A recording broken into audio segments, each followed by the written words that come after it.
In every era, the room looked different. The clothes changed, the titles changed, the confidence did not. These were not reckless men. They were the most educated, most decorated, most trusted individuals their societies had ever produced. Their credentials were not incidental. They were the reason they were in the room. And in that room, surrounded by people who thought as they did, something quietly shifted. Agreement in spaces like these did not feel like conformity. It felt like clarity. The records show unanimous votes where dissent would have changed everything. Not because dissent was forbidden, because it was no longer imaginable. This is what behavioral historians call epistemic closure. The moment a group stops processing new information and begins defending its existing conclusions, it does not announce itself. It arrives as confidence. In the years before the Panic of 1873, some of the most sophisticated financial institutions in the world were operating on the same assumptions, using the same models, trusting the same signals. Not because those signals were false, because they had always been right, until the moment they weren't. The first signs were small. A credit line withdrawn here, a shipment delayed there. Individually, each event was explainable. But systems do not fail at the edges first. They fail at the assumptions. And assumptions, in rooms full of experts, are the last things anyone examines. Step back further, and the pattern becomes visible across not one institution, but dozens. Not one decade, but several. Each institution believed it was reading the situation correctly. Each had the evidence to support that belief. This is not a story about incompetence. Incompetence would be easier to explain. This is a story about how intelligence, when concentrated and unchallenged, can become its own form of blindness. The committees met, the reports were filed, the recommendations were implemented with precision, and the precision was real. The execution was flawless. The direction was wrong. Consider the one voice that disagreed. There is almost always one. The historical record preserves their objections.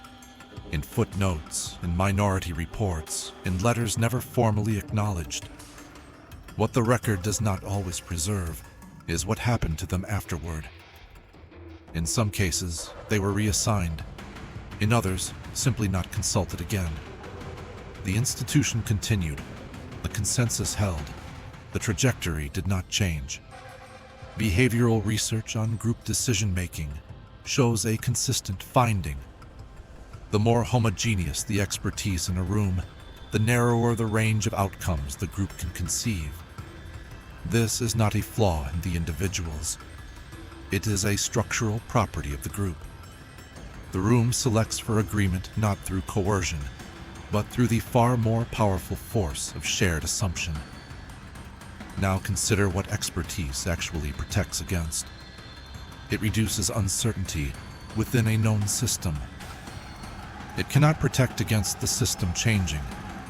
The system always looks stable from inside it. That is one of its defining properties. By the time the change is undeniable, the room has already made its most consequential decisions. What history shows repeatedly is that the collapse does not begin outside the institution.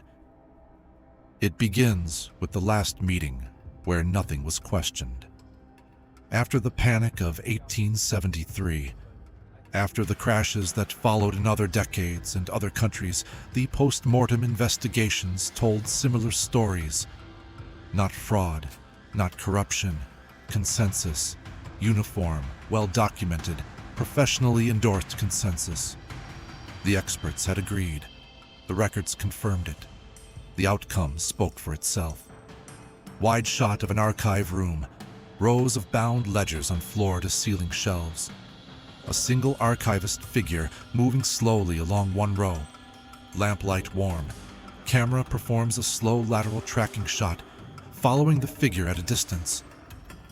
Here's what makes this pattern genuinely difficult. Expertise is still necessary. Removing it does not produce better outcomes. It produces worse ones faster. The problem is not expertise itself. The problem is expertise without friction. Friction, dissent, challenge, structural skepticism is not inefficiency. In complex systems, it is the primary mechanism that prevents catastrophic misalignment. The rooms that failed were not rooms without intelligence. They were rooms without productive resistance. And resistance, in rooms designed to project authority, carries a social cost that most participants are unwilling to pay. So the meeting ends. The vote is unanimous. The minutes are filed. And somewhere outside the building, in a place the room did not think to look, the future has already begun. The pattern will repeat. It has a structure.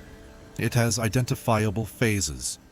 And it has, in every documented case, one consistent starting point. A room, a consensus, a credential on every chair,